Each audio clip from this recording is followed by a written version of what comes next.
Hey everyone, Ryan here. Thank you guys for clicking on this video. If you are returning to the channel, thank you very much. And if you're new to the channel, definitely thank you for clicking on this video as well. If you are new to the channel, definitely hit that subscribe button, give the video a like, and comment below what you guys think of these movies that I'm going to talk about. So in this review roundup today, I'm going to be talking about 4 movies that I've recently seen, 2 in the theater and 2 at home. Now this first movie is Love Hurts. A few of you guys were asking me if I was going to check this movie out, and I was like, yeah, I don't know if I really want to check it out that bad. The reviews are pretty bad for it. The film is directed by Jonathan Usbaya, this is his directorial debut.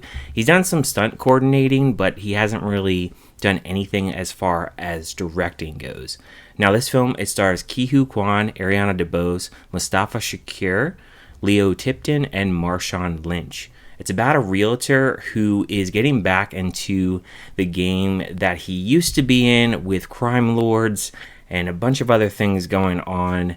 He is a very successful realtor. He has his ex-lover Ariana Debose, and he's back in this game of fighting all these different bad guys. Now, I'll first start off by saying that the positives, the stunt choreography is pretty good here. I think the fight scenes are all done pretty well. Like, the action in here is done pretty well.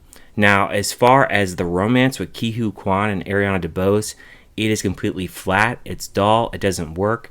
Ariana Debose, since she's came off of West Side Story, she's been in a slump. She has not made a good film since West Side Story, which is absolutely a shame. I don't know what she's doing. Maybe she needs to fire her agent. I've talked about that before. But here, she's not good. She looks good on screen, but that's really all about it, because that romance, it doesn't work whatsoever. Character development in this film, there is absolutely zero. It's a very goofy film, which I didn't really laugh at the jokes in this film. I didn't think it was funny whatsoever. It definitely felt like a streaming movie, like Netflix type of material. The story is so paper thin. I mean, I completely forgot about the story after really watching it. There wasn't really a lot to really follow. And it's a very short film, so I guess like on that front, because it is a bad film, there's not like a lot to really talk about with this film. It's just one of those films that exists for existing. Kehuyquan, I feel sorry for him because I think he's a good actor, but this kind of film, I just don't really think it really works for him. And I just think overall the film really isn't all that good. It's not that interesting. And honestly, I almost fell asleep watching it, to be honest with you. Besides a few fight scenes and the choreography that I can appreciate, there's nothing really else that I could say positive about the film. So as far as the score, I would give it a 2 out of 5. Next up, I saw Mufasa The Lion King. Now, if you know me, you know that I love the original Lion King, the cartoon. Like, that is like my favorite Disney cartoon movie. And when I saw the live action Lion King film a few years ago, which made like $1 billion, that movie was awful. I absolutely hated it. I actually revisited it probably about a year ago, and I absolutely still hate that movie. So I wasn't very interested to check out Mufasa The Lion King, so I held off for quite a while. And then like one day, like I was like, okay, I'm gonna do a double feature. Mufasa was like one of the early films before I could watch my other movie, so I was like, okay, I'll check it out, give it a chance. And I'm actually glad I did. I actually did like this movie. I thought it was much better visually. I think the aesthetic of the movie, how it's shot, like they did a better job with the emotions on the animals and like how their mouths are moving. The story here follows Mufasa, in which he gets taken in a flood and he meets Taka, and he's part of this other lion pride, and then their friendship is tested when there is some other enemies coming in. Now, I did like the music in here. There were a few songs that I liked. Tell Me It's You, We Go Together, and I Always Wanted a Brother. I thought those 3 songs really stood out to me. I also like that Rafiki had more of a role here. I thought he was funny, and I like that he was included more in the film. Timon and Pumbaa, they take a back seat in this film, which actually really makes sense.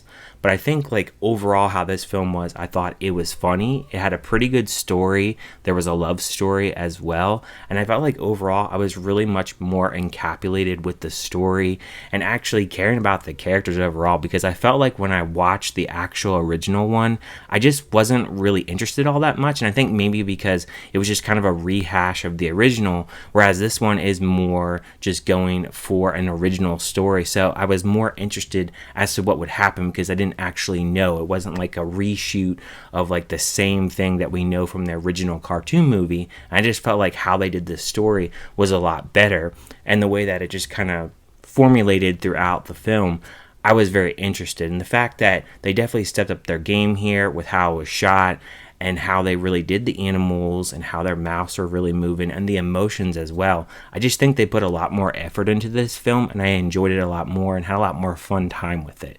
So as far as the score for this one, I would give it a 3.5 out of 5. Third movie that I checked out is a movie called Little Bites, and no, not the Mini Muffins, the horror movie Little Bites on Shudder. This is directed by Spider One. It stars Barbara Crampton in a small role as Bonnie Aaron. She played the nun, and then you have Heather Langenkamp, I think that's how you pronounce her name. She was in Nightmare on Elm Street in a really small role. This film is about a mother who has a vampire that's feeding on her. She has a daughter who she sends over to her grandmother's house to keep her out of the way, and she's trying to figure out like how to get rid of this vampire. She has her grandmother, Bonnie Aaron. She has a really small role. I feel bad for her because after The Nun, she's just really in a lot of these small movies and doesn't really have any kind of prominent role. She's just playing like really small parts, so she can't really shine outside of the fact that we know her from The Nun. And this film, I'll say, it doesn't have a very strong narrative. There's not a lot of story with this. Most of it takes place in this house in which this mother is trying to figure out how the heck to get this vampire to stop feeding on her. So she tries to think of ways to maybe bring in other people, which doesn't really work. So then she's kind of at her wit's end, like, how the heck am I going to get rid of this vampire? And I will say, like, this is a very slow burn film. Like I said, it doesn't have a lot of story to it. I would say, like, the third act is the most interesting, and the way they tried to wrap it up and throw like a little twist in there, I was like, okay, that's a very interesting way to really end the film, but I don't know if it's really going to work for everyone. I can't really say it's like a bad Shudder film, but it's not really a great one either. There's definitely worse films that they've released this year and other ones that I've seen that were really bad in the past. This is like around like the meh okay mark. I just don't think it's anything too great. I don't think it's a rewatchable film for me because I did feel at times it was just too slow. I wasn't necessarily bored, but I was just wanting a little bit more narrative because I just felt like we're sitting there, we're watching the character, or watching her kind of go through the motions of this vampire, keep feeding on her flesh.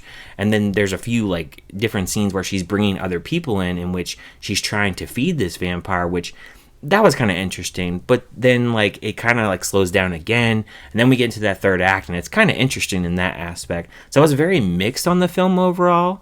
As far as the score for me, I would give it a 2.5 out of 5. It's nothing that I'm going to watch again or like purchase on like a DVD or Blu-ray or anything like that, but I can appreciate like some little elements of the film, and there's some interesting things here and there, but I wouldn't say to like rush to watch it. But if you have just like something you want to watch on Shudder, like this is okay to like pass some time on a rainy day, but it's just nothing great either. Fourth and final film that I checked out is a film called Dogman. Now this is based on the book series, which my son has read before, so he really wanted to watch this film, so we decided to watch this film at home. It's directed by Peter Hastings. He's done one other film before, and that was The Country Bears, which I did grow up on that film, and I actually really did enjoy that film. So interesting that he's coming back to do Dogman and hasn't done a film in quite some time. I think that came out in like 2002, which is a very long time ago. So this is the film that he chose to do. He also stars as Dogman in the film. You have Pete Davidson in here, you have Little Ray Howery,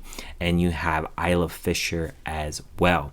Now this film is about a police officer who is trying to track down this guy, Petey the Cat, played by Pete Davidson. He's trying to blow up this building. He has this bomb. He blows up the building, and the police officer gets hurt.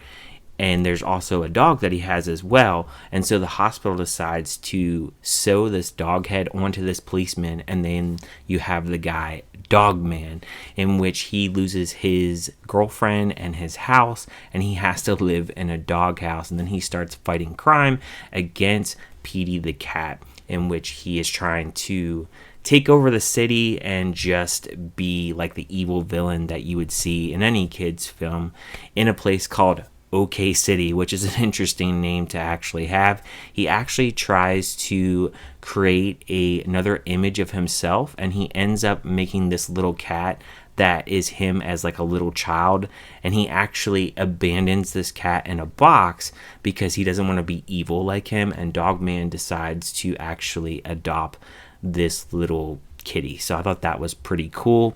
I thought it was a very vibrant film. It's a very colorful type of film. It's very fast, and like its editing and the way like its story, it's very fast paced. So I think like kids will really enjoy the fact that there's no like downtime in this movie whatsoever.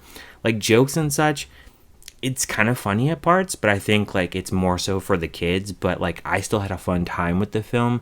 I really like the part with Petey the cat, kind of like how his character really changes throughout the film, and how he really develops like feelings, and how he really has like a change of heart throughout the film as well. I think like the biggest thing for me is like when this film actually ends, because there is some bonkers things in here. Like there is this fish that Petey the cat is wanting to use to like take over the world, and then he actually has this thing called living spray, in which like all these buildings start to come alive and start to like smash the city and attack the city. It's very like out there type of film, but I thought it was very creative as well. I don't know if it really like follows the books, but it's very interesting like how the film really played out. I'm not sure like with the ending though, like how they will do another one, because I don't know if this is a film that really does represent a franchise. I know there's like a ton of books here, and then it's also the same writer that did like the Captain Underpants books. So like on that front, like I don't know if this really is a franchise, because they never really made another Captain Underpants movie. So with this one, like the fact that it was released in January, is it something that really has legs to go for another one? I'm not really sure, but I did have a fun time with it. Negative wise, like I don't really think I have like anything negative with it. I think it's just one of those films where you have to understand it's like more for kids more than like an adult film. But I think even though it is more for kids, like I wasn't like in agony watching this film. Like I was very interested to see like what was going to happen next with the characters and what was going to really go down. So like I was interested on that front. So as far as the score for this film, I would give it a 3.5 out of 5. Like I had a fun time with it. Honestly, I probably will pre-order it on Blu-ray, because like I said, I had a good time with it. My son had a good time with it, and he said like it kind of matched with the books as well. So that's really cool that they followed the books. And I think overall like it has a pretty good message, despite the fact that there is some wacky things in it. But again, it's for the kids, so like you just have to understand that going into this film. If you have kids, like I think they're going to really enjoy it, especially if they like the books. So that's what my score for this one is, and those are all the 4 films that I've checked out recently. Have you guys checked out any of these films? If you have, leave me a comment down below and let me know what you thought about them. If you haven't watched them, are you going to watch any of them now that all of them are pretty much out on streaming? Thank you guys for watching as always, and I will see you guys next time.